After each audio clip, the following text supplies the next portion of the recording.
একজন ব্যক্তি thank you Assam Assam thank you আমার কাছে একটি পেশেন্ট এসেছিলেন, একজন মহিলা পেশেন্ট। তিনি এসে বলছেন, আগে কিভাবে ঢুকলেন বসলেন সবগুলো বলি। মহিলা ব্যক্তি, বয়স 37-38 বছর মতো হবে,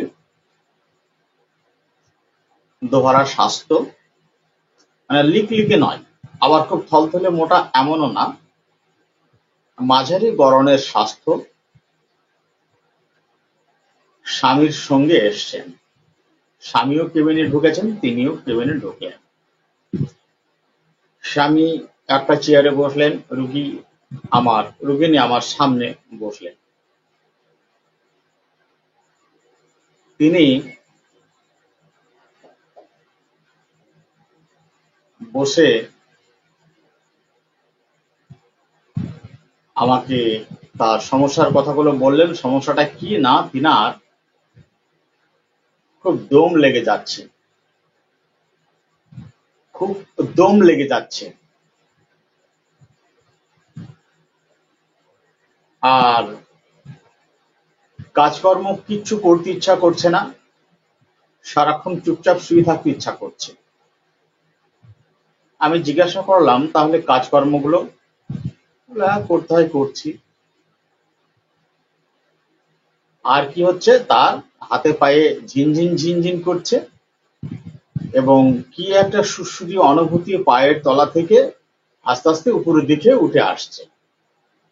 দিয়ে তার কেমন একটা কি হচ্ছে, চোখে আধার আধার ভাব লাগছে এরকম। চেহারার দিকে আমি তাকিয়ে দেখলাম সে খুব বিষণ্ণ, নিরানন্দ, মুখাবয়বে কোনো আনন্দর ছাপ কিচ্ছু নেই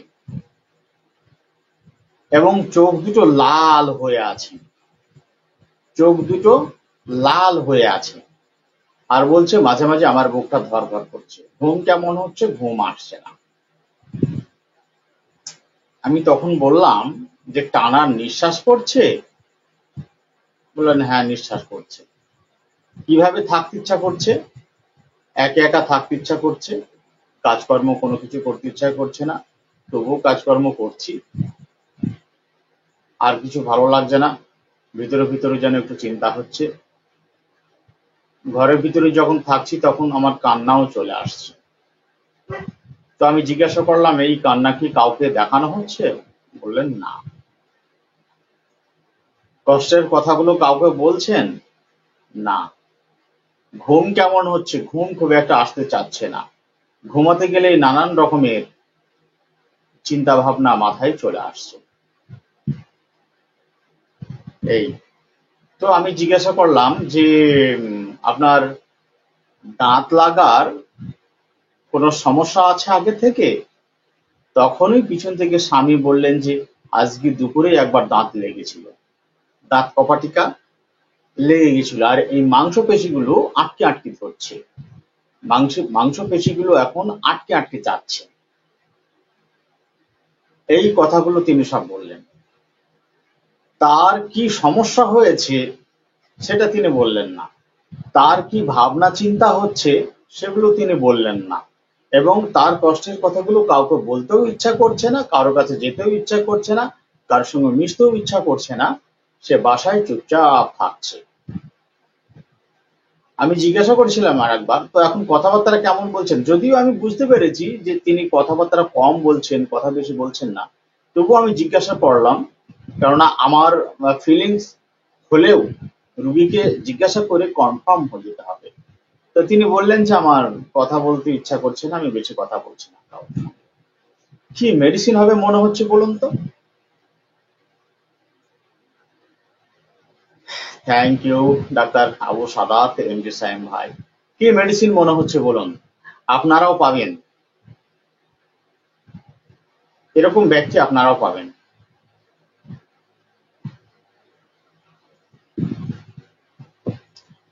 কি মেডিসিন মনে হচ্ছে বলেন?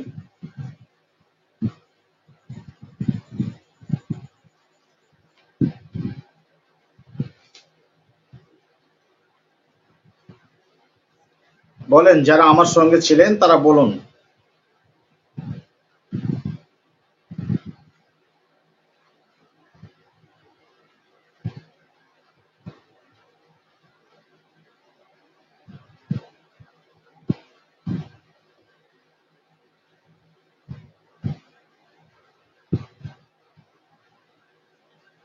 বলেন, যারা কেসটা শুনলেন তারা বলুন কি মেডিসিন হবে।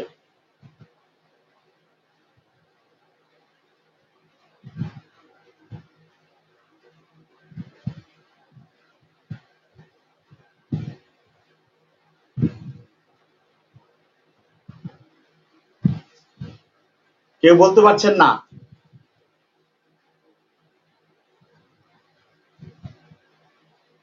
আমি কি ডিসক্লোজ করে দেব কেসটা, বলে দেব? কেসটা অত্যন্ত ক্লিয়ার, বলে দেব মেডিসিনটি। আমার সঙ্গে যারা সাধারণ মানুষ যুক্ত রয়েছেন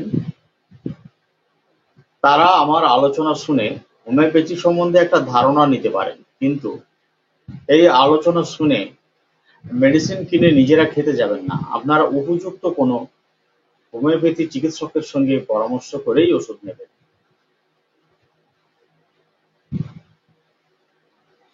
আমার কথা কি শুনতে পাচ্ছেন? যদি বলেন তাহলে আমি ডিসক্লোজ করে দেব।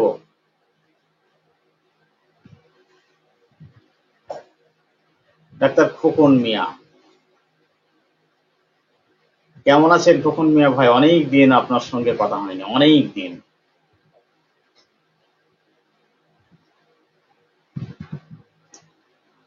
মহিলাটি, আরেকবার বলি কেসটি দেখেন, মানে মেন জায়গাটুকু বলি, সবটাই বলবো না। তিনি চেম্বারে আসলেন, এসে আমার পুরাতন রুগী, এর আগেও কয়েকবার তিনার চিকিৎসা চলছে হে ফিভার নিয়ে, হে ফিভার। তো হে ফিভার তার এখন যথেষ্ট ভালো রয়েছে, 70-80% হে ফিভার কিওর হয়ে গেছে। চিকিৎসা চলছে মাস 2 হলো, 2 মাস চলছে। তো হে ফিভারের সমস্যা নিয়ে তার চিকিৎসা চলছে। তো ওই রুগী চেম্বারে এলেন, আমার পরিচিত। তিনি এসে বসলেন, বসে আমি জিজ্ঞাসা করলাম, মানে উনি মন খারাপ করে বসে আছেন, পিছনে স্বামী বসে আছেন অন্য চেয়ারে। আমি জিজ্ঞাসা করলাম যে আপনার কি সমস্যা হচ্ছে। তো তিনি বললেন যে আমার বুকের মধ্যে যেন কেমন একটা হচ্ছে, দম লেগে যাওয়ার মতো ভাব হচ্ছে, কেমন একটা হচ্ছে, আর শিরশির করে পায়ের দিক থেকে একটা কি যেন উপরের দিকে উঠছে, ওটা কেমন যেন একটা হয়ে যাচ্ছে। ঘুম হচ্ছে না, ঘুমাতে গেলেই চিন্তা ভাবনা খুব বেশি হচ্ছে, অনেক সময় কান্না চলে আসছে, কাঁদছিও। তারপর আমি জিজ্ঞাসা করলাম যে অন্যদের সামনে কি কান্নাকাটি করছেন, অন্যদের সামনে কান্নাকাটি করছেন? বললেন যে না, একা ঘরের ভিতরেই কান্নাকাটি করছেন। কাজকর্ম করতে ইচ্ছা নেই, কিন্তু তবু কাজকর্ম করতে হচ্ছে। খুব নিরানন্দ, একেবারেই নিরানন্দ, আনন্দ ফুর্তি নেই, চেহারাতে পুরো নিরানন্দ, অখুশি এবং খুবই বিষণ্ণ। কথা বলতে গিয়ে কোন রকম আনন্দর ছবি তার মুখে নেই।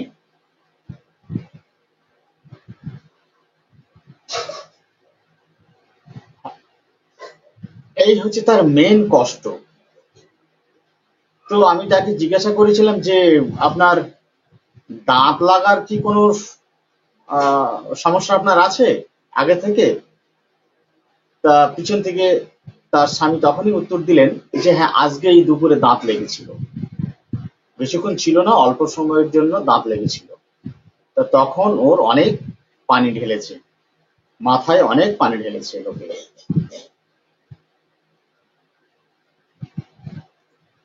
তারপর বললেন যে এই যে দম লেগে যাচ্ছে, দম লাগার জন্য মাঝে মাঝে আমার খুব টানা নিঃশ্বাস পড়ছে, মাঝে মাঝে প্রায়ই টানা নিঃশ্বাস পড়ছে।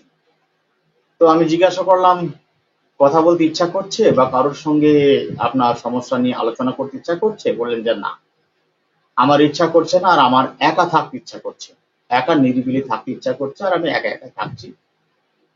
যদিও আমি বুঝতে পেরেছি তিনি এখন কথা কম বলছেন, তাও তবুও আমি তাকে আরেকবার কনফার্ম হওয়ার জন্য জিজ্ঞাসা করলাম যে আপনি কথা এখন কেমন বলছেন? না, আমি কথা বলছি না, আমার চুপ থাকতে ভালো লাগছে, আমি চুপ থাকছি। চোখ দুটো লাল হয়ে আছে, চোখ দুটো লাল। এই লাল দেখে আমার একটা অনুভব হয়েছিল, সেটা হচ্ছে ভিতরে তার অনেক কষ্ট, দুঃখ চাপা আছে। যে দুঃখ কষ্ট চাপা থাকার জন্য প্রচন্ড একটা চাপ, প্রেসার তার মনের মধ্যে চলছে, সেই প্রেসারের প্রতিক্রিয়া স্বরূপ চোখের লালাভ অবস্থার লক্ষণ স্বরূপ প্রকাশ পেয়েছে। কি মেডিসিন? এবার কিন্তু ক্লিয়ার। বলেন doctor Sardar M A Hossain ভাই, আশা করছি আপনি বলতে পারবেন। ডাক্তার খোকন মিয়া ভাই, এবার বলেন মেডিসিনটা কি হবে?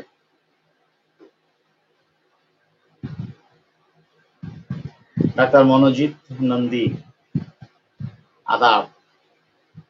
আশা করি ভালো আছেন সবাই।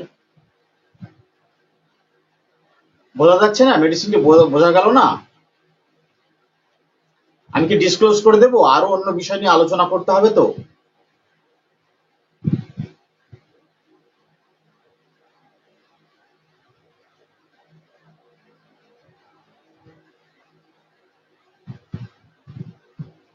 কেউ বলবেন না আমি বলে দেব? মেডিসিনটি কেউ বলবেন না আমি বলে দেব?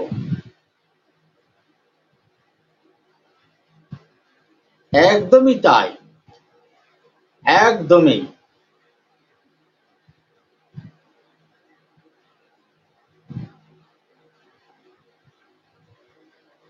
তার এই যে নিরানন্দ, চোখ লাল, অখুশি, বিষণ্ণ, এটাকে লক্ষ্য করে আমি তাকে, তারপরে কাজকর্ম করতে ইচ্ছা করছে না, তারপরও কাজ করতে হচ্ছে, এই জন্য আমি তাকে দুইবার জিজ্ঞাসা করেছিলাম যে আপনার ভিতরে অনেক রাগ ক্ষোভ এসব চাপা আছে মনে হয় নাকি?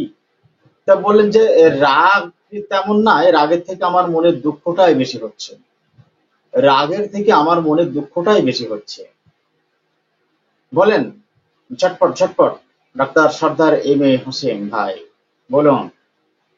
একেবারে জিস্ট কোর জায়গা, এইটুকু হলো মেডিসিনের কোর জায়গা। কোর জায়গাটুকু আমাকে বলে দিয়েছেন তিনি।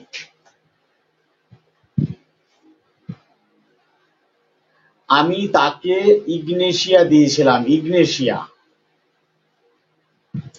ইগনেশিয়া 1M দিয়েছিলাম, ইগনেশিয়া।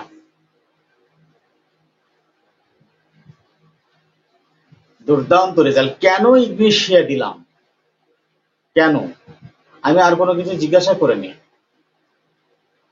আমি তাকে ইগনেশিয়া দিয়েছিলাম। তার ভিতরে খুব কষ্ট, দুঃখ রয়েছে, কিছু একটা ঘটনা ঘটেছে তাদের পরিবারে, নিজেদের মধ্যে, আমি তা জিজ্ঞাসা করিনি, আর সেও আমাকে এগুলো বলেনি। কিছু একটা ঘটনা ঘটেছে যা আমাকে সে বলেনি, কিন্তু সে এটুকু প্রকাশ করেছে যে আমার ভিতরে, আমি যেহেতু জিজ্ঞাসা করেছি যে রাগের থেকে আমার ভিতরে দুঃখটাই বেশি হচ্ছে, তাহলে একটা হলো কিছু একটা ঘটনা ঘটেছে, যে ঘটনা ঘটার পর থেকে তার ভিতরে অনেক বেশি দুঃখ হয়েছে, এবং সেই দুঃখ সারাক্ষণ মনের মধ্যে আন্দোলিত হচ্ছে, তোলপাড় হচ্ছে। এই তোলপাড় হওয়ার জন্য সে অনেক বেশি বিষণ্ণ, অনেক বেশি দুঃখী, অনেক বেশি মনমরা, নিরানন্দ, বিষণ্ণ।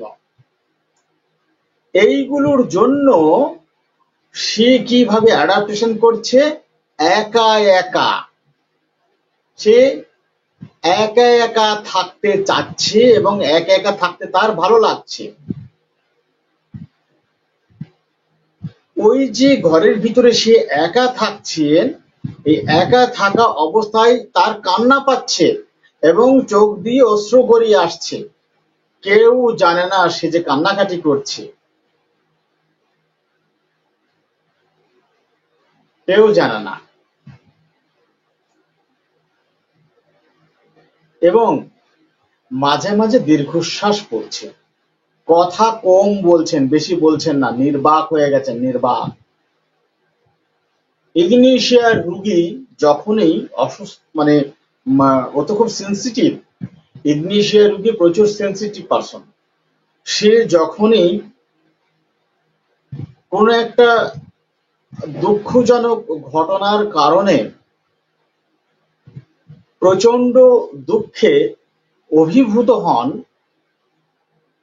তখনই তিনি নির্বাক হয়ে যান, ট্যাসিটার্ন হয়ে যাবেন, নির্বাক, মুখে চাবি দিয়ে দেবেন।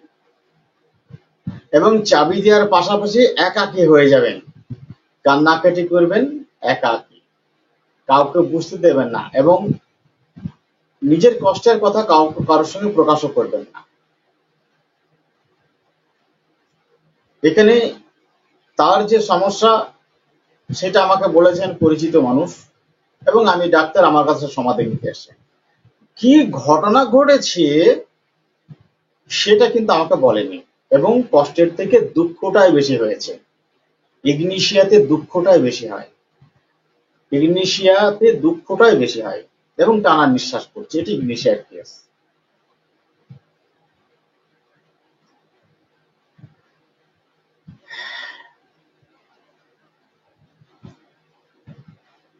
আমাদের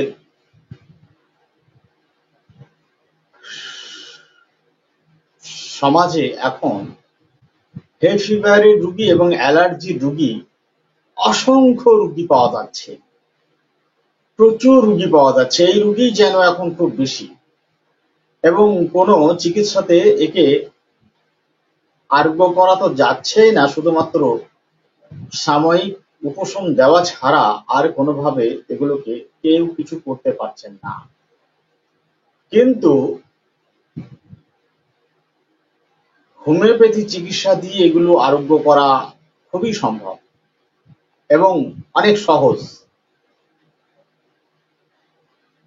সেখানে কিভাবে ওষুধ দিতে হবে? ধাতুগতভাবে, ধাতুগতভাবে ওষুধ দেওয়া ছাড়া কোনো দিনই তার অ্যালার্জি বা হে ফিভার স্থায়ীভাবে আরোগ্য হবে না।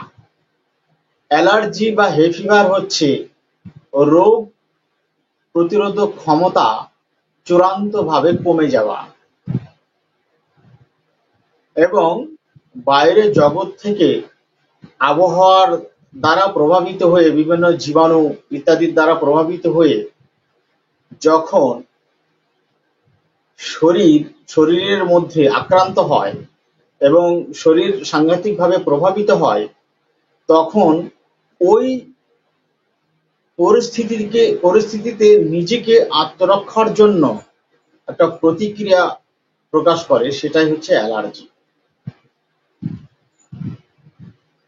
তো এই অ্যালার্জির চিকিৎসা করতে গেলে হোমিওপ্যাথিতে ধাতুগতভাবে চিকিৎসা ছাড়া সারবে না। কখনো কখনো অ্যালার্জির ইরাপশনগুলো হঠাৎ করে তীব্রভাবে যদি বৃদ্ধি পায় এবং চুলকানি, হাঁচি, সর্দি এগুলো যদি খুব বেশি মাত্রায় দেখা যায়, তাহলে ওই মুহূর্তের সঙ্গে সম্পৃক্ত লক্ষণাবলীর সদৃশ্যে কোনো মেডিসিন প্রয়োগ করা যেতে পারে। সেইখানে যে সমস্ত লক্ষণাবলীর উপর সব থেকে বেশি গুরুত্ব দেওয়া প্রয়োজন, ফিজিক্যালি দিক থেকে হ্রাস বৃদ্ধির গুরুত্ব হচ্ছে অনেক বেশি। ওই পরিস্থিতির হ্রাস বৃদ্ধি হচ্ছে ঔষধের নির্দেশক লক্ষণ। এই নির্দেশক লক্ষণগুলো একটি সদৃশ ঔষধের কাছাকাছি পৌঁছে দিতে সাহায্য করে। সেই সাথে সাথে মানসিক লক্ষণগুলো প্রয়োজন। তাহলে দ্রুত উপশম দেওয়া সম্ভব ওই পরিস্থিতিতে। কিন্তু এই রকম অবস্থা হে ফিভার হলে কি হয়, সাধারণ ব্যক্তি যারা আমাদের সঙ্গে আছেন তারা হয়তো জানেন না, আবার কেউ কেউ জানেন। হে ফিভার হলে যে লক্ষণগুলো প্রকাশ পায় তা হচ্ছে হঠাৎ হঠাৎ কোনো কারণ নেই, কিসে থেকে যে হয় তিনি জানেনও না বোঝেনও না, কিন্তু হঠাৎ হঠাৎ হঠাৎ করে তীব্রভাবে হাঁচি শুরু হয়ে যায়, নাকের মধ্যে ছ্যানছ্যান করবে, জ্বালা করবে বা বিড়বিড় করবে, চুলকাবে এবং হাঁচি শুরু হবে। এই হাঁচির সাথে নাক থেকে পাতলা জলের মতো প্রচুর পরিমাণে সর্দি নির্গত হবে, চোখ লাল হয়ে যায়, নাকের মধ্যে ছ্যানছ্যান করে, জ্বালাও করে। এইগুলো মানে প্রবল ভাবে সর্দিস্রাব হতে থাকবে, নাকের মধ্যে জ্বালা করবে, চোখের মধ্যেও জ্বালা করতে পারে। এই লক্ষণটি হে ফিভারের সঙ্গে সব থেকে বেশি লক্ষ্য করা যায়, প্রকাশ পায়। এবং প্রচুর হাঁচি হবে, প্রচুর হাঁচি, হাসতেই থাকবে হাসতেই থাকবে। এটিকে সাধারণ লোকে হয়তো মনে করেন যে এটা সর্দি, সাধারণ সর্দি। এটা সাধারণ সর্দি নয়। তো কোনো আবহাওয়ার কোনো প্রভাবের দ্বারা বা খাদ্যাদির কোনো প্রভাবের দ্বারা যখন হে ফিভারের প্রতিক্রিয়া শুরু হয়,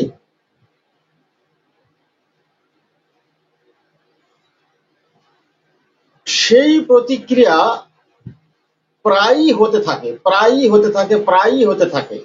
এরকম যদি হয় তাহলে আপাতত সর্দি হাঁচির সঙ্গে সম্পৃক্ত লক্ষণাবলীগুলির সদৃশ্যে ওষুধ দিলে কোনো কাজ হবে না।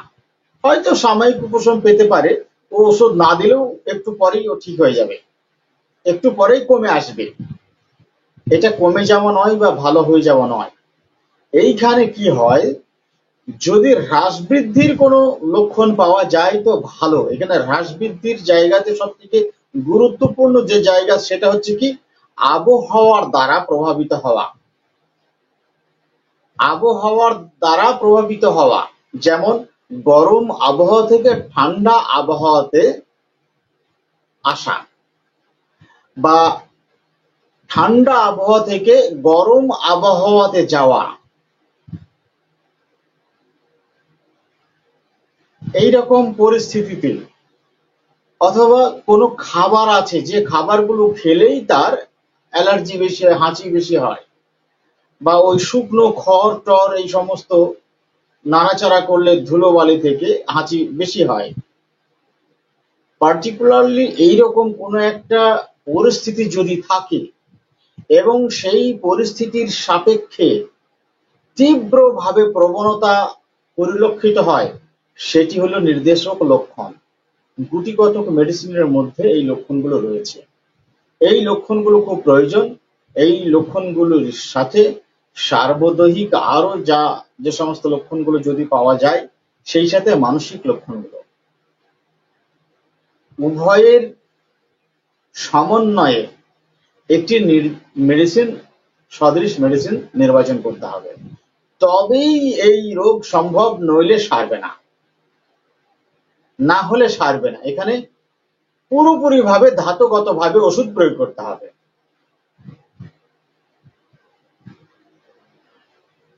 আমি একটা রুগীর কথা বলছি। একটি রুগী, তার মেয়ের কেসটা আমি গতদিন আপনাদের সঙ্গে আলোচনা করেছি। তো ওই কেসটা তার লাস্টে তো আমি যে ভিডিও আপনাদেরকে দেখিয়েছি সেইখানে তবুও মাঝে মাঝে এক আধ দিন হচ্ছিল। লাস্ট ফলো আপে আমাকে যা বলেছে তাতে করে ওর আর কোনো সমস্যা নেই, আর কোনো সমস্যা হচ্ছে না। এটা দেখে তার মা আমার সঙ্গে চিকিৎসা নিলেন। সেটা হচ্ছে কিরকম,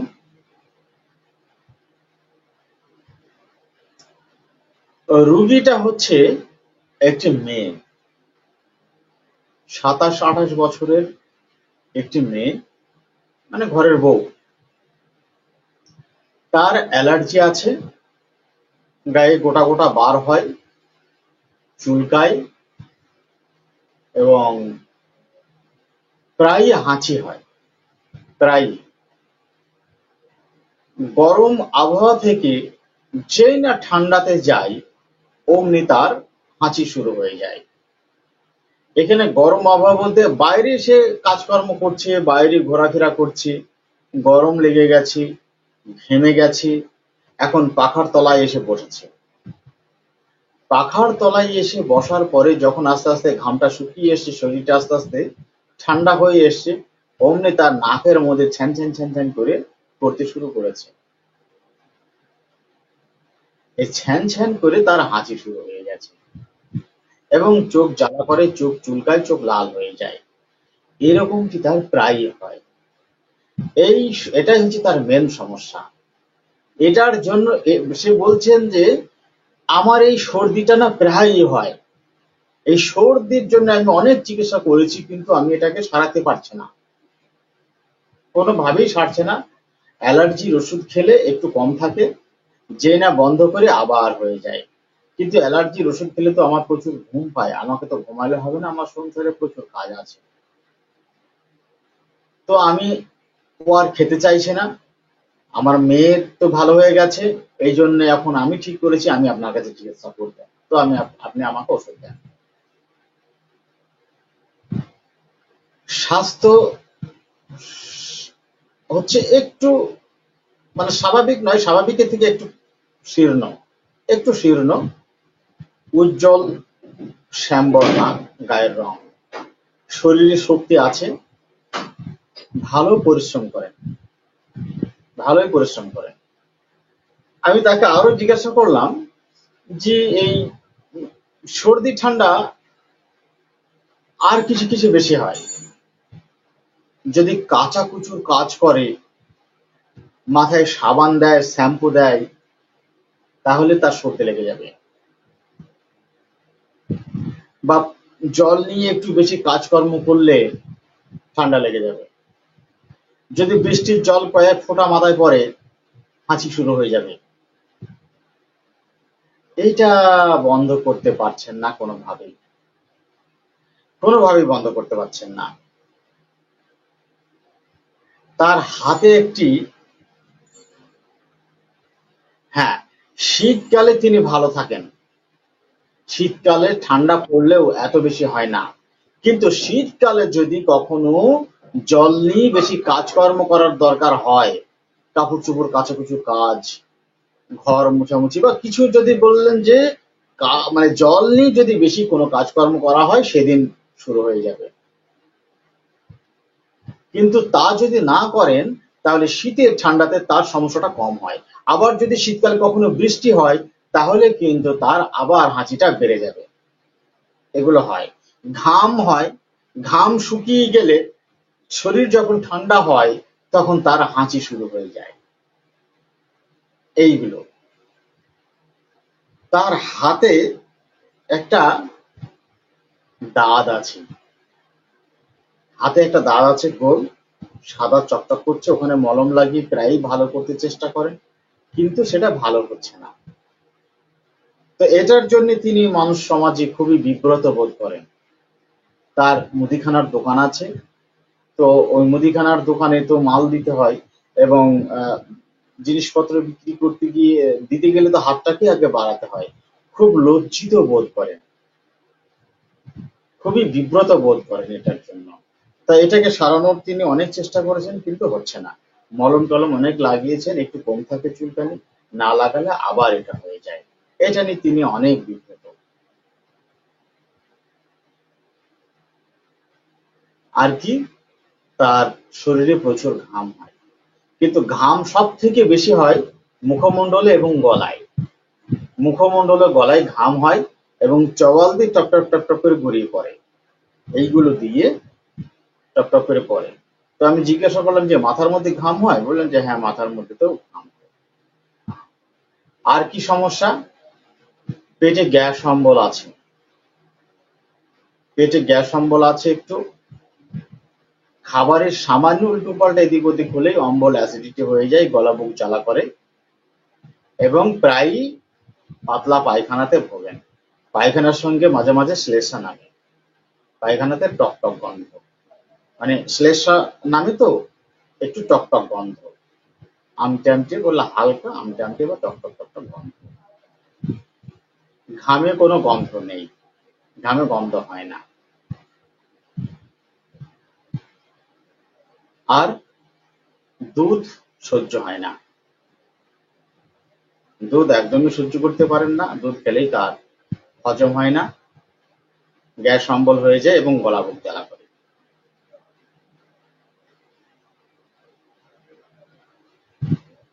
আমি সাহস ভয়ের কথা একবার জিজ্ঞাসা করলাম যে আপনার সাহস ভয় কোনটা কেমন? বলেন যে আমি একটু ভীত মানুষ, আমার সাহস কম, সাহস নেই। সঙ্গে সঙ্গে আমি জিজ্ঞাসা করলাম যে আপনি মরা মানুষ দেখতে পারেন? বললেন যে এমনি নিকটতম আত্মীয় স্বজন হলে আমি সেখানে দেখতে যাই, একবার দেখি তারপর আর আমি আর যাই না, কিন্তু যদি শুনি যে অ্যাক্সিডেন্ট হয়ে মারা গেছে কি কোনোভাবে আত্মহত্যা করে মারা গেছে, তাহলে তো আমি সেখানে যাবই না, যাবই না। আচ্ছা, আত্মীয় স্বজন মারা গেলে যদি যান, তো দেখার পরে কেমন লাগে? তবু ভয় ভয় লাগে। কিরকম? একা ঘরে ঢুকতে গেলে মনে হয় যেন ওইখানে আছে নাকি, সন্ধ্যেবেলা জানলা খোলা থাকলে একা ঢুকলে মনে হয় জানলার উপর থেকে তাকাচ্ছে নাকি, মানে মুখটা যেন সবসময় সামনাসামনি ঘুরে ঘুরে বেড়ায়, ঘুরে ঘুরে বেড়ায়। আপনার রাগ মেজাজ কেমন? রাগ মেজাজ আমার তেমন নাই, তবে একটা বেশি রাগ মেজাজ নাই, এমনি সাধারণ, আমি একটু নরম প্রকৃতিরই মানুষ। আমি আর বেশি তাকে ঘাঁটাইনি, তাকে বেশি ঘাঁটাইনি আর আমি। কি মেডিসিন মনে হচ্ছে বলেন তো?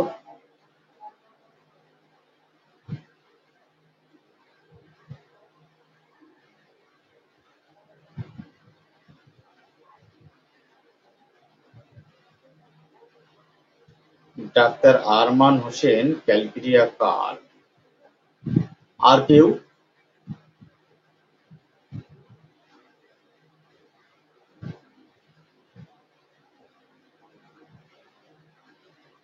আর কেউ?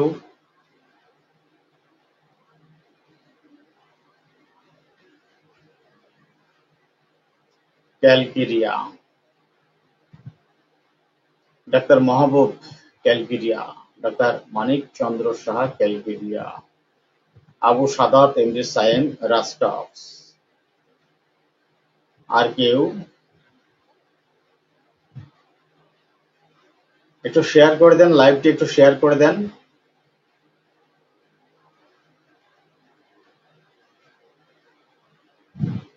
খোকন মিয়া ভাই, কি মেডিসিন হবে?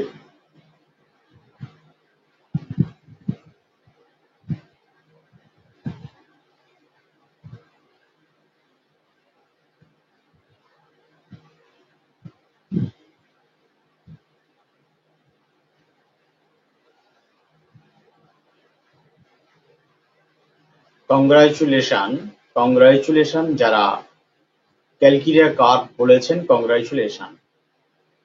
মেডিসিনটি ক্যালকেরিয়া কার্ভ, শারীরিক এবং মানসিক লক্ষণ উভয়গুলোই ক্যালকেরিয়া কার্ভের, এবং ধাতুগতভাবে একটি আইডিয়াল সিমিলিমাম মেডিসিন হয়েছে। Ideal simillimum medicine. এখন ধরুন এই রুগীটাই যদি আপনি এই রুগীর মধ্যেই যদি আপনি লক্ষণগুলো খুঁজে পান যে সে ডিম খেতে খুব পছন্দ করে, দুধ খেয়ে সহ্য করতে পারেন না, এবং ঘন ঘন সর্দি ঠান্ডা লেগে যায়, যা যা লক্ষণ ছিল সবই আছে, এই লক্ষণগুলোর সাথে রুগী অনেকে বিরক্ত, খিটখিটেপনা, রুগী অনেকে বিরক্ত এবং খিটখিটেপনা, সেই সঙ্গে তার অনেক দুশ্চিন্তা রয়েছে, অনেক টেনশন এবং দুশ্চিন্তা রয়েছে সংসারের ব্যাপারে, সংসারে স্বামী, ছেলে, মেয়ে, নাতি নাতনি যারা রয়েছে, পরিবারের লোকজন রয়েছে, তাদের নিয়ে তিনি অনেক বেশি উদ্বিগ্ন, তাদের নিয়ে অনেক বেশি টেনশন দুশ্চিন্তা করতে হয়। ঠিক মতো ছেলে পেলে পড়াশোনা করে না, ঠিক মতো স্কুলে যায় না, মোবাইলে ব্যস্ত থাকে। এইসব দেখে তার সহ্য হয় না, মনে করে যেন ছেলে পেলে সব উচ্ছন্ন চলে যাচ্ছে, তারা পড়াশোনা করছে না। এইগুলো দেখে তার ভিতরে অনেক অস্থিরতা, তিনি মনে করেন যে তার ছেলেপিলি গুলো সব উচ্ছন্ন চলে যাচ্ছে। এরা এরা কি করে খাবে, এরা তো জীবনটাকে শেষ করে ফেলছে, তাহলে এরা খাবে কি করে, এরা বেঁচে থাকবে কেমন করে, চিরকাল তো আর আমরা বেঁচে থাকবো না, চিরকাল আমরা তাদেরকে খাওয়াবো না, তাহলে তারা বেঁচে থাকবে কেমন করে। এইসব ভাবতে ভাবতে আমার রাতে ঘুম আসে না ডাক্তারবাবু।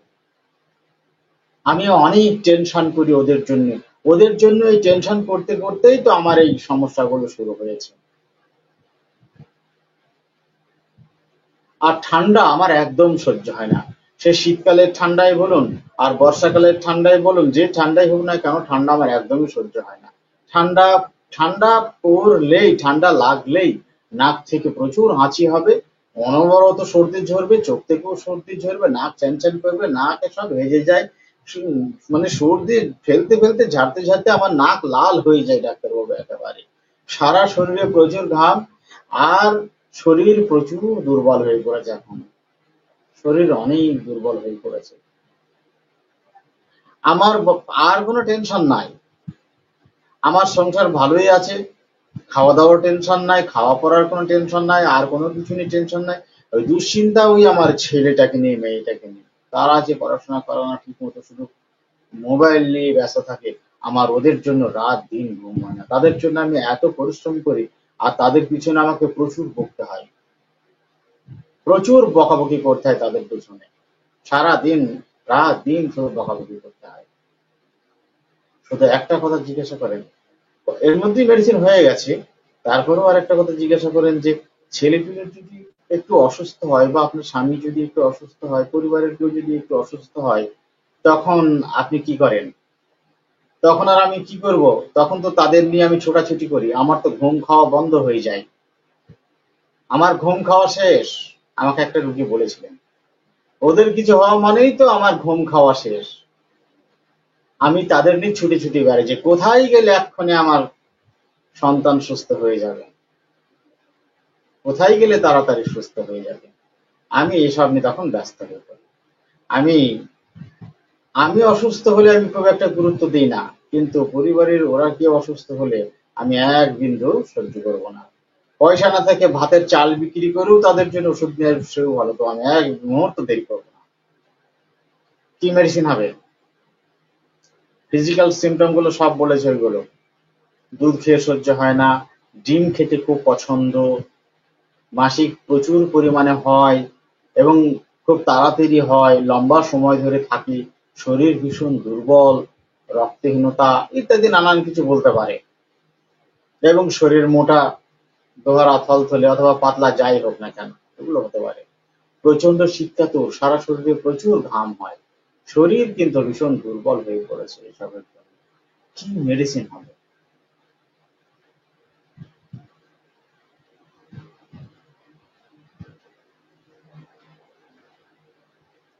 রোগীরা আপনাদের কাছে এভাবে বলে তো এসে, নাকি?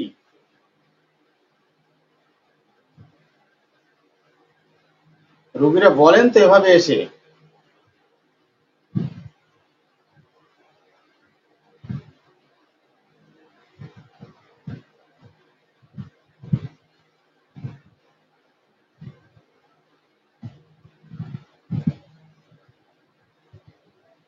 কি আমি ডিসক্লোজ করে দেবো না আপনারা বলবেন? বলুন, আমি কি বলে দেবো না আপনারা বলবেন?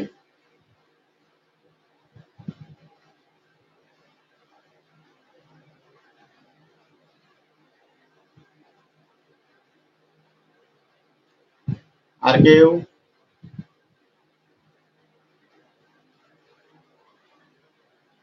ডাক্তার এমডি মাহবুব বলেছেন কখনো সিন্ডিকা। আর কেউ?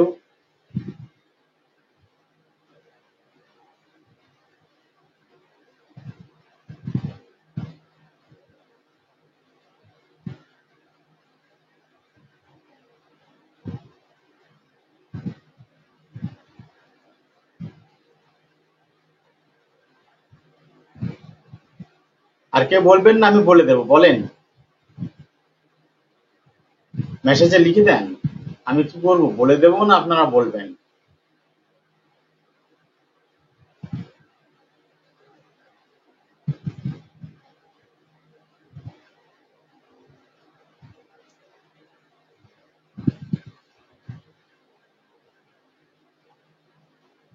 আমি এই পেশেন্টকে টকোলাস ইন্ডিকা দেব না। ক্যালিকার্ভের কথা মনে পড়ছে? আপনাদের ক্যালিকার্ভের কথা মনে পড়ছে কি?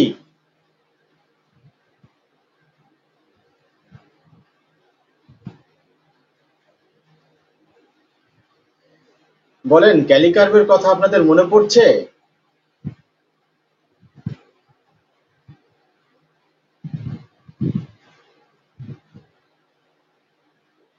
কেউ কিছু সাড়া দিচ্ছেন না। হ্যাঁ, সাড়া না দিলে তো আমি কি করে বুঝবো?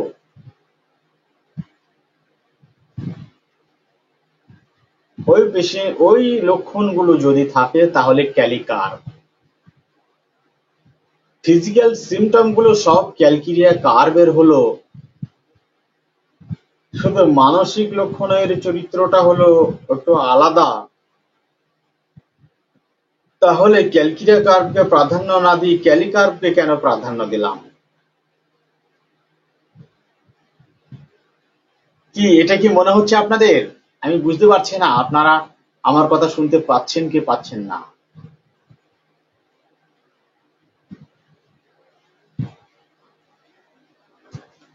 যাই হোক, এই দেখেন, মেট্রিয়া মিটিকা পড়তে গেলে চোখ কান খুলে মেট্রিয়া মিটিকা পড়তে হয়। ক্যালকিরিয়া কার্ভ অধ্যায়ে ডাক্তার কেন্ট সাহেব এক জায়গায় দুর্দান্ত উপদেশ দিয়েছেন। কি বলছে দেখেন, আমি একটু পড়ি। ঋতুকালে স্ত্রীলোকদের বেশি রক্তস্রাব হয়, তা দীর্ঘকাল স্থায়ী এবং অত্যন্ত শীঘ্র শীঘ্র ঘুরে আসে। খুব ঘন ঘন হয়, প্রচুর পরিমাণে হয় এবং দীর্ঘকাল স্থায়ী হয় মাসিক স্রাব। এটাতে খুবই ভুগে থাকেন। এই রকম পরিস্থিতি তার সিস্টের জন্যই হোক, টিউমারের জন্যই হোক বা যা কিছুর জন্যই হোক না কেন হতে পারে। সচরাচর ৩ সপ্তাহ অন্তর প্রচুর রক্তস্রাবের সাথে ১ সপ্তাহ স্থায়ী হয়। ঋতুকাল অতিশয় শীঘ্র আসে, দীর্ঘকালে স্থায়ী হয় এবং প্রচুর স্রাবযুক্ত হয়। তাহলে সেই রোগী দুর্বল হবে কিনা, রক্তহীনতা হয়ে পড়বে কিনা? অবশ্যই পড়বে।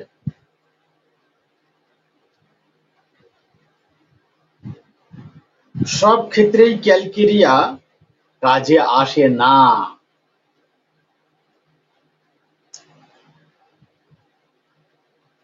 তাহলে কি হচ্ছে, অতি শীঘ্র আসে, দীর্ঘকাল স্থায়ী হয় এবং প্রচুর পরিমাণে রক্তস্রাব হয়। ক্যালকেরিয়া কার্ভের এই লক্ষণটি আপনাদের সবার জানা, কিন্তু বলা হয়েছে ক্যালকেরিয়া কার্ভ সব জায়গায় কাজে আসে না। আপনারা ক্যালকেরিয়া কার্ভ দেন তো, ঘন ঘন মাসিক স্রাব, মানে ১৫ দিন পর পর, ২১ দিন পর পর মাসিক স্রাব হয় এবং লম্বা সময় ধরে থাকে, ১০ দিন, ১২ দিন, ১৫ দিনও থাকতে পারে এবং প্রচুর পরিমাণে হয়। তো এরকম ভাবে হতে থাকলে মেয়েরা ভয় পেয়ে যাবেন তখন, যে ভিতরে কিছু হলো নাকি। এক একজন এক এক রকম এটাকে, এক একজন এক এক রকম ভাবে এটাকে নেবেন সাধারণত। তো মেয়েরা ভয় পেয়ে যাবেন। আপনারা শুনতে পাচ্ছেন কিনা আমি কোনো সারা শব্দ পাচ্ছি না আপনাদের কাছ থেকে।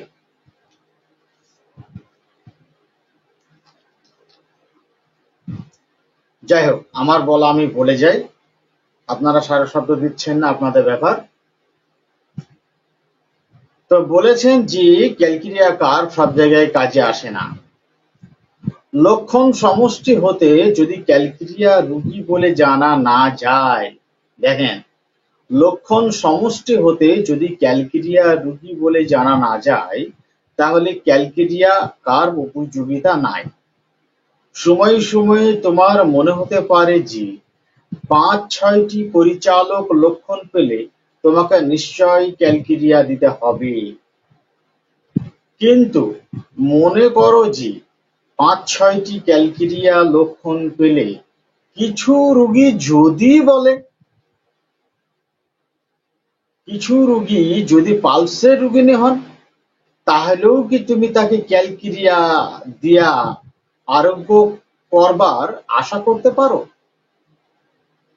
মনে করো রোগিণী সর্বদাই উষ্ণ জিনিস ও বেশি জামাকাপড় পরিহার করে। মনে করো যে রোগী বেশি জামাকাপড় এবং উষ্ণতা পরিহার করে, খোলা বাতাস চান। খেয়াল করুন রোগীর মধ্যে থেকে কোন বিষয়গুলোকে জানার প্রয়োজন হয়। রোগীর মধ্য থেকে কোন বিষয়গুলোকে জানার প্রয়োজন অনেক বেশি, সেটা দেখুন এখানে।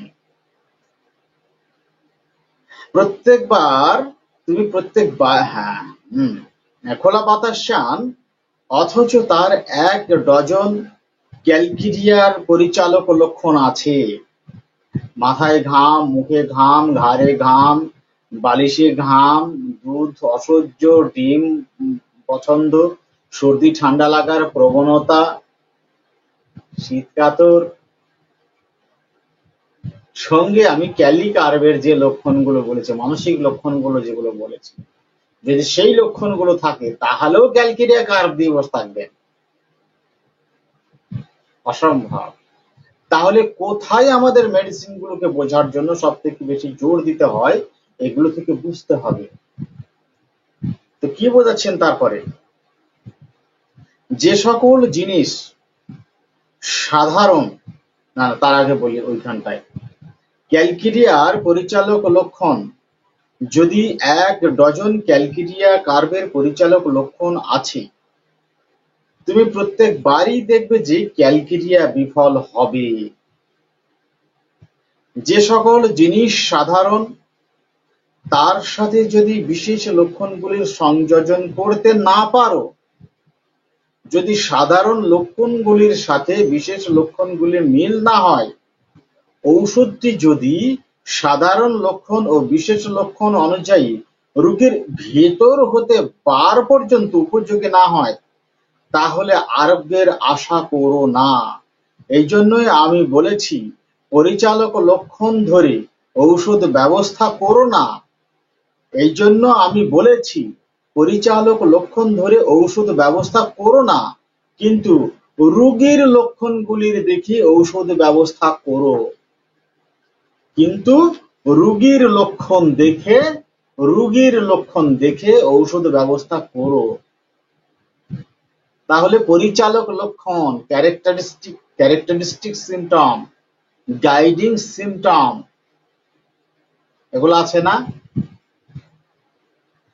এই সব কিছুই জানতে হবে।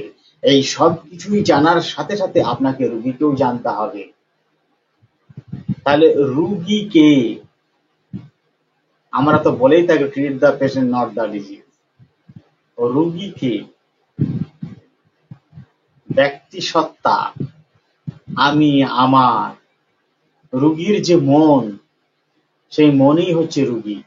রোগীর যে মন, সেই মনই হচ্ছে রোগী। এবং এই মনের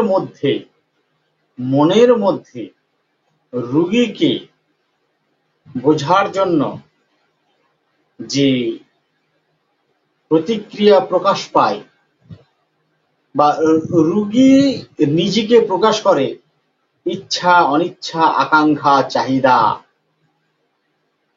ভালো লাগা, না লাগা, মেজাজ ইত্যাদি নানা কিছুর মধ্যে দিয়ে রোগী তার বিশেষত্বকে প্রকাশ করে থাকেন। আমার প্রচুর পিপাসা, সে বলে না যে আমার পাকস্থলের প্রচুর পিপাসা। আমার প্রচুর পিপাসা অনেক গুরুত্বপূর্ণ লক্ষণ এটি। আমার পেটে অনেক সমস্যা, পেটে অনেক বড় সমস্যা, পেটে এই হয় ওই হয় তাই হয়, এগুলোর কোনো গুরুত্ব নেই। কখন গুরুত্ব পাবে? যদি পেটের ওই সমস্যাগুলোর মধ্যে মডালিটি স্পষ্টভাবে থাকে, মডালিটি স্পষ্টভাবে থাকে, তাহলে সেটির গুরুত্ব পাবে। সেই মডালিটির সাথে আবার ব্যক্তিত্বকে মেলাতে হবে। ব্যক্তিত্ব রুগীকে মেলাতে হবে। যদি না মেলে তাহলে ওই মডালিটি ছেড়ে দেন, ও দরকার নেই, ওগুলো আমার কাজে লাগবে না। আমার রুগীর মধ্যে থেকে যা পাচ্ছে সেগুলোই কাজে লাগবে। আমি ঠান্ডা একদম সহ্য করতে পারি না। কে পারে না? আমি পারি না ঠান্ডা সহ্য করতে। আমার গরম আবহাওয়া ভালো লাগে, আমার ঠান্ডা আবহাওয়া ভালো লাগে। আমি শীত সহ্য করতে পারি না, আমি গরম সহ্য করতে পারি না। অনেক গুরুত্বপূর্ণ সিমটম এগুলো। আমি যদি কোমরে এই ব্যথার উপরে চাপ দিয়ে শুয়ে থাকি, তাহলে কোমরের ব্যথাটা একটু কম থাকে। কার ব্যথা কম থাকে? আমার ব্যথা কম থাকে না, কোমরের ব্যথা কম থাকে। এই কোমরের ব্যথা কম থাকলে আমি একটু ভালো বোধ করি। আর কোমরের ব্যথা যদি বেশি হয় তাহলে আমি খুব কষ্ট পাই।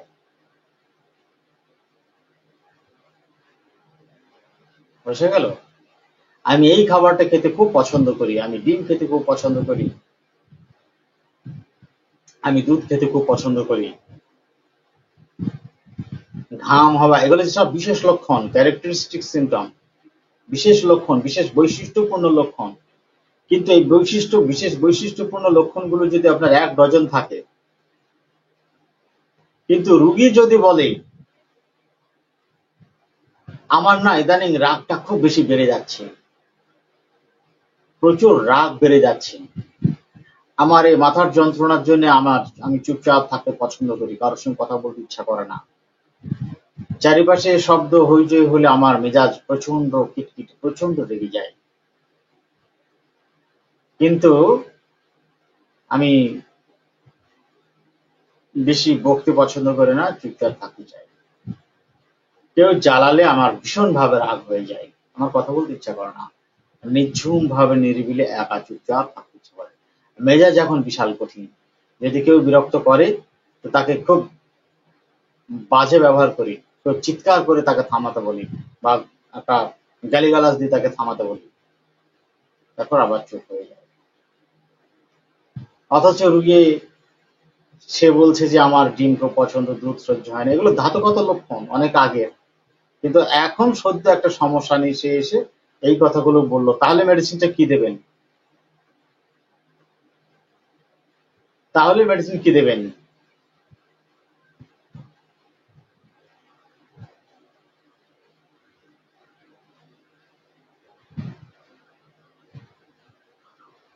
হ্যালো?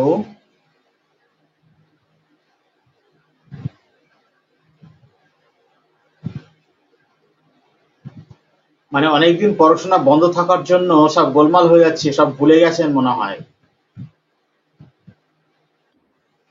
পড়াশোনা অনেকদিন বন্ধ থাকার জন্য কি ভুলে গেছেন মনে হচ্ছে?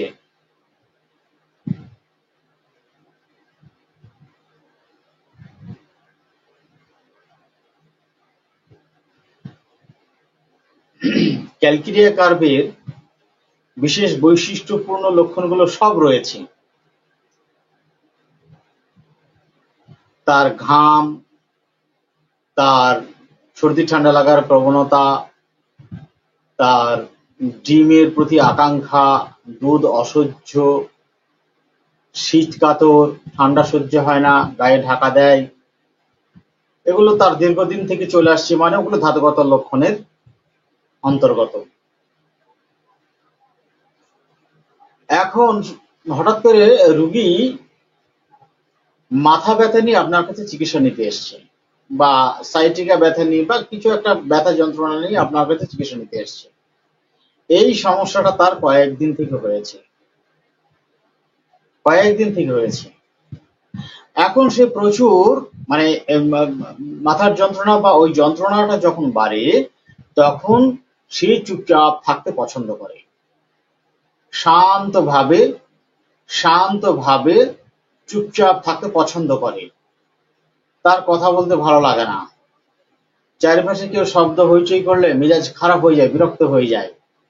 আপনার কাছে যখন এসছেন তখন আপনি দেখে বুঝলেন যে সে অনেক বেশি ডিস্ট্রেসড আছে এবং কথা বলতে পছন্দ করছেন না, গম্ভীর ভাবে আছেন, অল্প কথায় সংক্ষিপ্ত কথায় উত্তর দিচ্ছেন, সব কথার উত্তর দিচ্ছেন না, এড়িয়ে যাচ্ছেন। এগুলো দেখে আপনি বুঝে গেলেন যে রুগী খুব বিরক্ত, পছন্দ করছেন না এসব। তো তাকে একবার জিজ্ঞাসা করেন যে সামনে মানে আশেপাশে যদি কেউ আওয়াজ করে, শব্দ করে, তো আপনার তখন কেমন লাগছে? এটা আমার খুব জানা প্রয়োজন, না হলে আপনার মেডিসিনটা ঠিক মতো আমি দিতে পারছি না। আপনি শুধু এইটুকু বলে আমাকে হেল্প করুন, আমি আপনার মেডিসিন দিতে পারবো।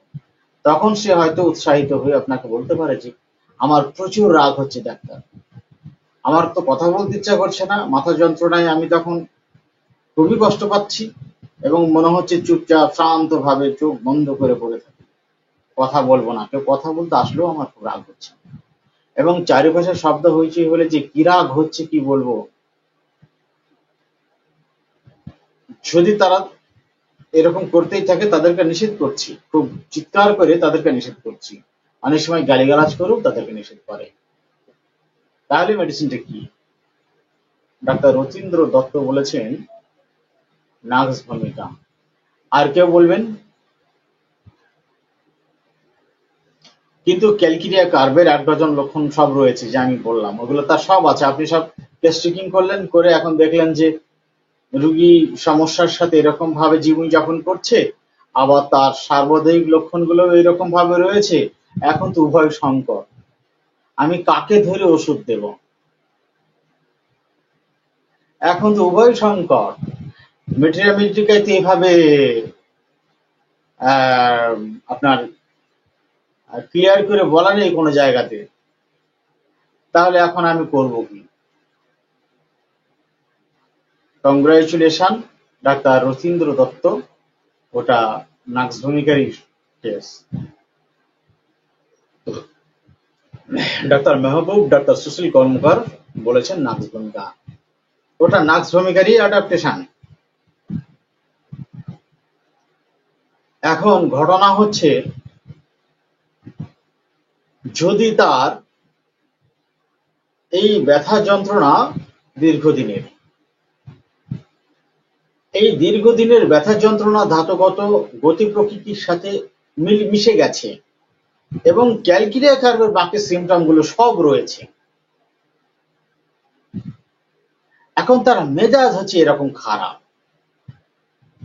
ভীষণ খারাপ এরকম মেজাজ,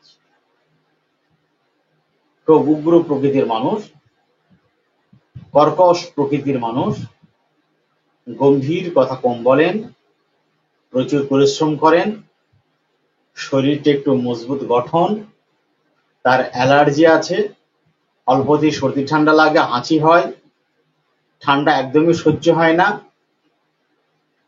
ঠান্ডায় গেলেই তার নাক থেকে প্রচুর পরিমাণে সর্দি ঝরতে থাকে বা নাক বন্ধ হয়ে যায়, মাথায় যন্ত্রণা করে,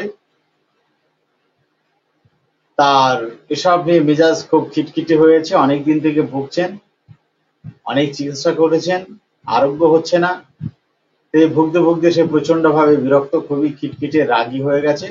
এমনি বরাবর একটু কড়া মেজাজের মানুষ, কিন্তু ভুগতে ভুগতে ইদানিং সে আরো বিরক্ত এবং আরো বেশি বিরক্ত, আরো বেশি খিটখিটে।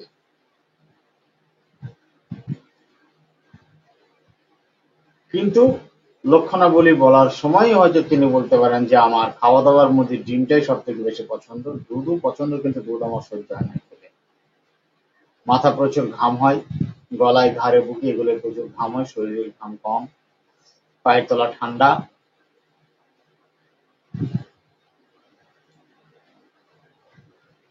কাজকর্ম কেমন করেন জিজ্ঞাসা করলে প্রচুর কাজ করি, প্রচুর কাজ, এবং কাজের গুণগত মান ভালো। এই কাজের গুণগত মান আজকাল ম্যাক্সিমাম জনই ভালো করেন, 100 জনের মধ্যে 95 জনই কাজে ফিটফাট করেন সবাই।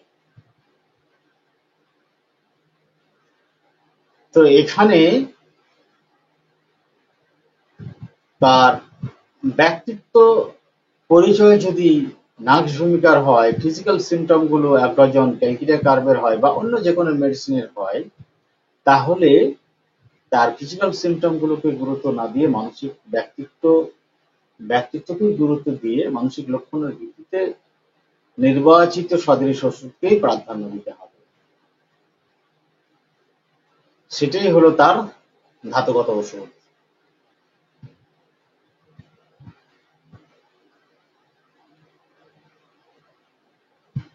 এই জন্য ক্যালকিরিয়া কার্ভের ওই জায়গাটায় ডাক্তার কেন্ট সাহেব খুব ভালো করে বুঝিয়ে গেছেন যে ১ ডজন ক্যালকিরিয়া কার্ভের ১ ডজন বিশেষ বৈশিষ্ট্যপূর্ণ লক্ষণ পাওয়ার পরেও প্রত্যেকবার ক্যালকিরিয়া কার্ভ প্রয়োগ করলে রেজাল্ট পাবেন না, ফলাফল পাবেন না। যদি পেশেন্টের মধ্যে দেখা যায় পালসের লক্ষণ যে সে গরম কাতর, গরম সহ্য করতে পারছে না, সে গরম কাপড় পরিহার করছে, মুক্ত বাতাস, ঠান্ডা বাতাস পছন্দ করে, মেজাজে শান্ত নম্র প্রকৃতির, তাহলে তো তাকে পালসিটেলাই দিতে হবে, ক্যালকিরিয়া কার্ভ দেওয়া যাবে না, পালসিটেলাই দিতে হবে। তাহলে কোথায় আমাদের নজর দিতে হচ্ছে বোঝা গেল সেটা।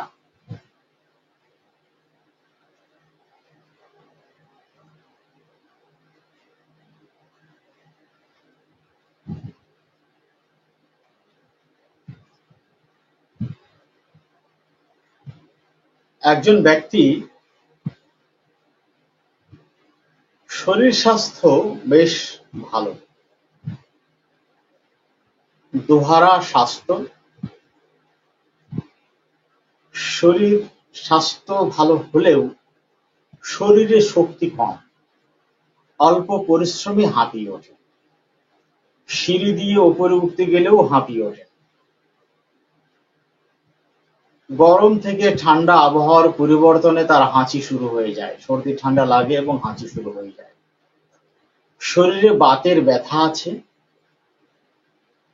এবং বাতের ব্যথা ঠান্ডাতে বেশি হয়, ঠান্ডায়।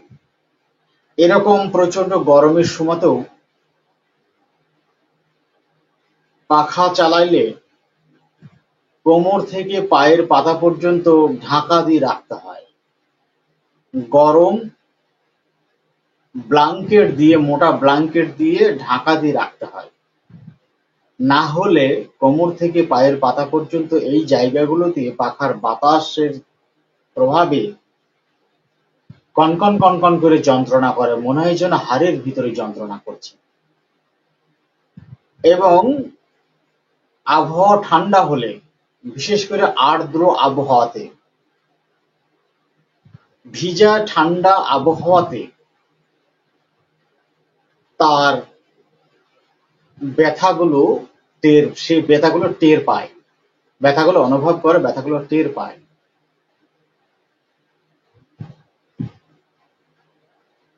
নড়াচড়ায় বৃদ্ধি, বিশ্রামে থাকলে আরাম, চুপচাপ থাকলে আরাম, কিন্তু ব্যথার জায়গাতে চাপ দিতে পারেন না। তার শরীরে বাতের ব্যথা আছে, বাতের ব্যথার একটা প্রবণতা রয়েছে, মাঝে মাঝে সেটা হয়। আর কোমর থেকে পায়ের পাতা পর্যন্ত এই হাড়ের মধ্যে ব্যথা তার রেগুলার হয়, নিয়মিত হয়। গোড়ালি ব্যথা আছে, সকালে বিছানায় ছিঁড়ে উঠে হাঁটতে গেলে ভীষণ ব্যথা করে, প্রচুর ব্যথা করে, তারপর শক্ত হয়ে থাকে, আড়ষ্ট হয়ে থাকে এবং ধীরে ধীরে চলাফেরা করতে করতে ব্যথাটা একটু কমে যায়, কিন্তু শুধু গোড়ালির ব্যথাটাই কমে, শুধু গোড়ালির ব্যথাটাই মাত্র কমে। কিন্তু কখনো যদি তার সাইটিকার ব্যথাটা বেড়ে যায় বা হাঁটুর ব্যথাটা বেড়ে যায়, তখন চলাফেরা করতে পারে না, কিন্তু প্রথম নড়াচড়াই আড়ষ্ট অনুভব করে এবং ব্যথাটা বেশি মনে হয়, ব্যথার উপরে চাপ দিতে পারে না, কিন্তু তারপরে নড়াচড়া করলে, সঞ্চালন করলে আড়ষ্টতাটা কমে যায়, কিন্তু চলাফেরা বা হাঁটা চলা করলে তার হাঁটুর ব্যথাটা অনেক বেশি বেড়ে যায়, সহ্য করতে পারে না। এবং ঠান্ডাতে বেশি হয়, শীতকালের ঠান্ডাতে অনেক বেশি কনকন কনকন করে যন্ত্রণা করে হাঁটুর মধ্যে, মনে হয় যেন ঠান্ডা হাঁটুর ভিতরে ঢুকে যাচ্ছে, এবং গোড়ালির ব্যথাটাও অনেক বেশি বেশি হয়, আর পায়ের ব্যথা তো অনেক বেশি হয়। এর জন্য অনেক চিকিৎসা করেছে কিন্তু সারাতে পারছেন না। খাবার দাবারের মধ্যে তার মাংস খুব পছন্দ। মাংস, মাংস, তারপর মাছ, ডিম পছন্দ নাই। আর সবজি টবজি এসব একদমই পছন্দ করেন না। বরাবরই তার দুধ সহ্য হয় না। আজীবন বরাবরই দুধ সহ্য হয় না। দুধ খেলেই তার অম্বল, অ্যাসিডিটি, গলা বুক জ্বালা এগুলো হয়। ক্ষুধা খুব বেশি, খায়, ভালোই খায়, কিন্তু অম্বল অ্যাসিডিটির একটা প্রবণতা রয়েছে। দুধ খেলে অম্বল অ্যাসিডিটি বেশি হয় এবং অম্বল অ্যাসিডিটির জন্য তার খাবার ঠিক মতো হজম হয় না। এই জন্য সে বলে যে আমার শরীর এই জন্য দুর্বল অনুভব হয়। শরীর দেখতে মোটা গোটা হলে কি হবে, কিন্তু ভিতরে ফাঁপা, দুর্বল। পায়খানা তার মাঝে মাঝে শক্ত হয় এবং মাঝে মাঝে নরম হয়। নরম হলে আপনার অনেক সময় ভসানি টাইপের পায়খানা হয়, তার সাথে সাদা আমাশা পড়ে। এই সাদা আমাশা এবং পায়খানাতে দুর্গন্ধ হয়, দুর্গন্ধ।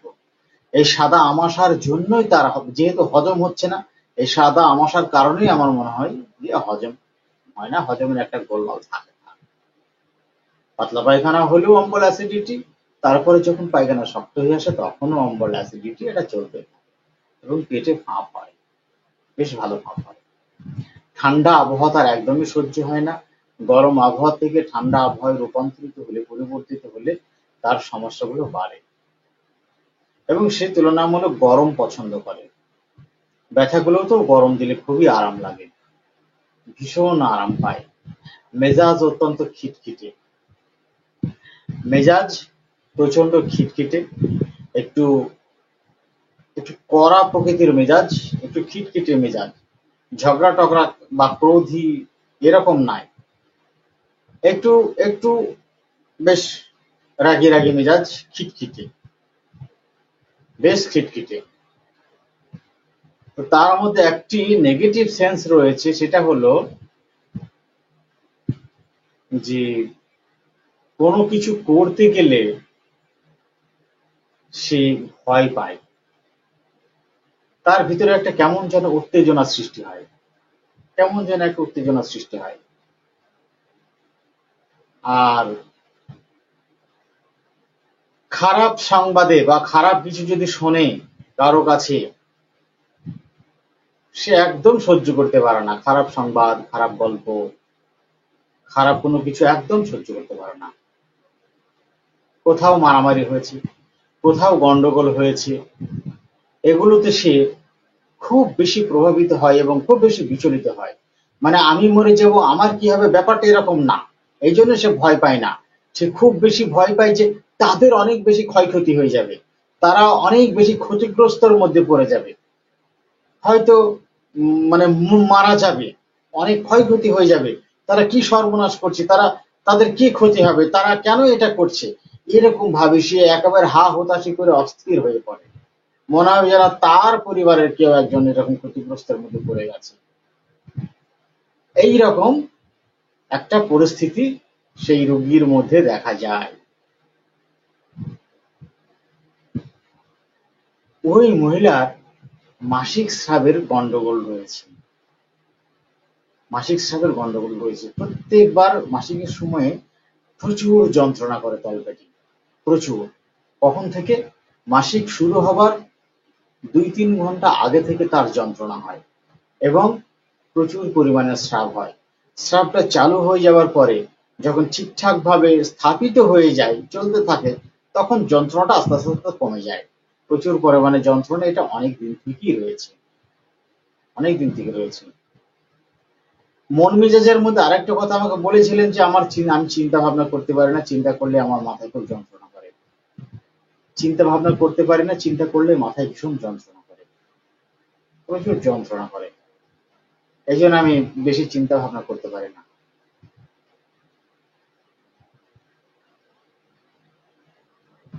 এই হচ্ছে তার সমস্যা। কি মেডিসিন হতে পারে? কোনো ধারণা? সেও হে ফিভারের জন্য ট্রিটমেন্টটা নিতে এসেছিলেন। সেই ফিভারের জন্য চিকিৎসা নিতে এসেছিলেন। সর্দি ঠান্ডা লাগলে তার গ্ল্যান্ডে ব্যথা হয়, ফোলে না, আর ছোটবেলায় ফুলতো। ছোটবেলায় তার এই গ্ল্যান্ড গুলো ফুলতো। তো ওনার মা কি করতেন তখন, ওই সিম, সিমের পাতা, আমাদের সিম বলা হয়, সিম, যে সিম রান্না করে খাওয়া হয়, ওই সিমের পাতা বেটে লাগিয়ে দিতেন, টনসিলের উপরে লাগিয়ে দিতেন। এখন আর ফোলে না, কিন্তু এখন ব্যথা হয়। ঠান্ডা লাগলেই তার টনসিলে ব্যথা হয়, ফোলে না। এবং গরম গার্গেল করলেই, গরম চা খেলে তার খুব আরাম লাগে। এগুলো হচ্ছে ধাতুগত লক্ষণ। পায়খানার ব্যাপারটাও ধাতুগত লক্ষণ, গ্যাস অম্বলের ব্যাপারটাও ধাতুগত লক্ষণ, মন মেজাজটাও তার ধাতুগত লক্ষণের মধ্যে পড়ে। যেহেতু দীর্ঘদিন থেকে এই গতি প্রকৃতিতে সে বয়ে আসছে, শারীরিক দিক থেকে সে ভীষণ দুর্বল, আগেই বলেছি। সামান্য পরিশ্রম করলেই হাঁপিয়ে ওঠে, সিঁড়ি দিয়ে উপরে উঠতে গেলেই হাঁপিয়ে ওঠে, হাই ফাই করে, দোহারা মোটা স্বাস্থ্য। সুস্থ অবস্থাতে সে কাজকর্মগুলো সব করে, খুব করে। সর্দি ঠান্ডা লাগলে তার কাশি হয়, গলায় সুরসুর করে, প্রচুর হাঁচি হয়, প্রচুর সর্দি ঝরে, অ্যালার্জি চুলকানি হয়, গরমে আরাম লাগে, এগুলো সব। রোগের কথা বলতে দিলে রুগী তো তার প্রচুর রোগের কথা বর্ণনা দিয়েই যায়। কি মেডিসিন হবে বলেন?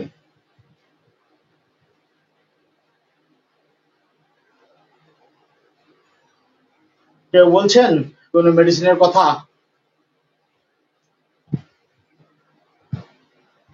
চিন্তা ভাবনা করলেই তার মাথায় যন্ত্রণা করে।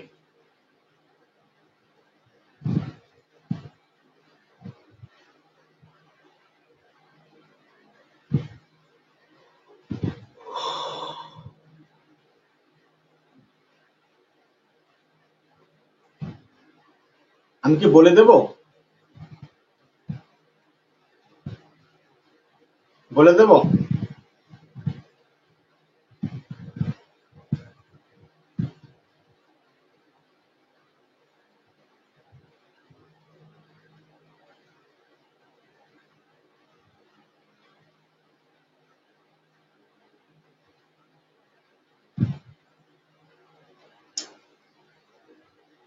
আপনারা লক্ষণগুলোকে এক জায়গায় করুন।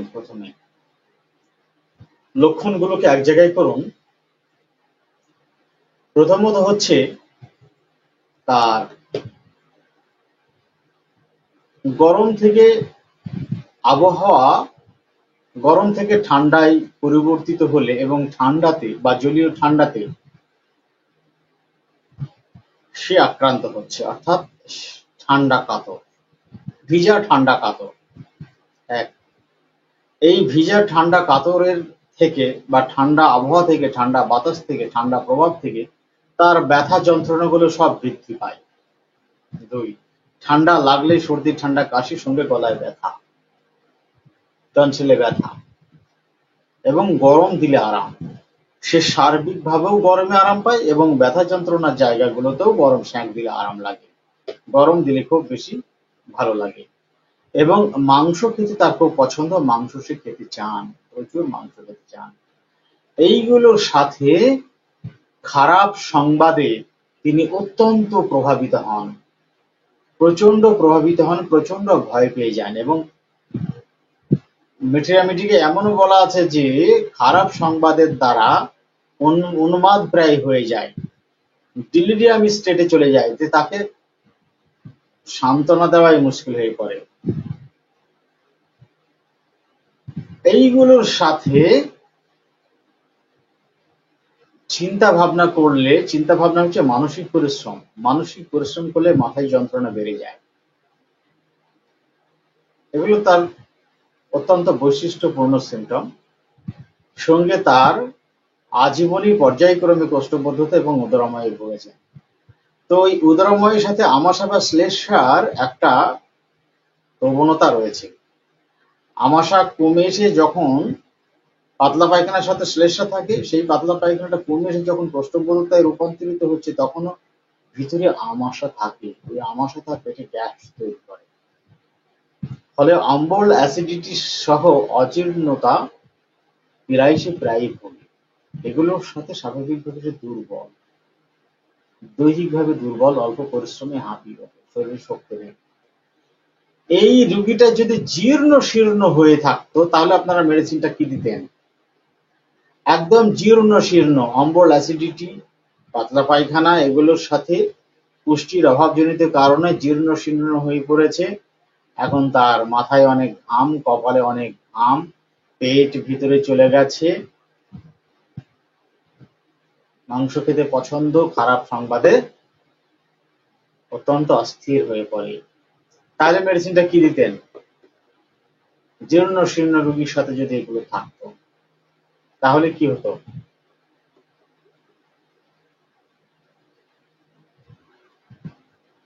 বলেন বলেন।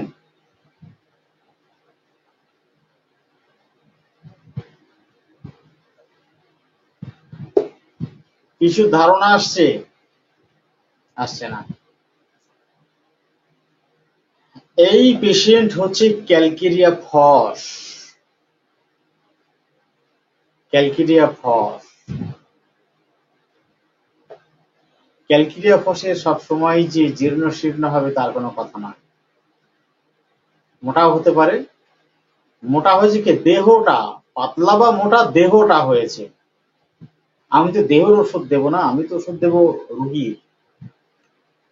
রুগীর ওষুধ দেব। ক্যালকেরিয়া ফস সম্বন্ধে অ্যাম্বিশন অফ হোমিওপ্যাথি ইউটিউব চ্যানেলে ক্যালকেরিয়া ফসের লেকচার দেওয়া আছে। ক্যালকেরিয়া ফসটা ওইখান থেকে একটু শুনে নেবেন। তো আজকের আলোচনা এ পর্যন্তই থাক, আর আলোচনা বাড়াবো না আজকে। এই video ambition of homeopathy YouTube চ্যানেলে আপলোড করা থাকবে। আপনারা পরবর্তীতে দেখতে চাইলে অ্যাম্বিশন অফ হোমিওপ্যাথি ইউটিউব চ্যানেলে গিয়ে দেখে নেবেন। আমি কালকেই ভিডিও আপলোড করে দেব, আপনারা ওখান থেকে দেখে নেবেন। এর মধ্যে অনেক কাটছাট করব, মানে প্রথম দিকে প্রায় বেশ কয়েক মিনিট কথাবার্তা বলিনি আমি, ওগুলো আপনাদের বিরক্ত লাগবে, টেনে দিয়ে শুনবেন। আর ইউটিউবে যখন দেব তখন ওইটুকু কেটে দেবো, যেখান থেকে আলোচনা শুরু করেছি সেইখান থেকেই আমি রাখবো, রেখে আপলোড করে দেব। কেমন লাগলো আলোচনা? আপনাদের কাছে আলোচনা কেমন লাগলো?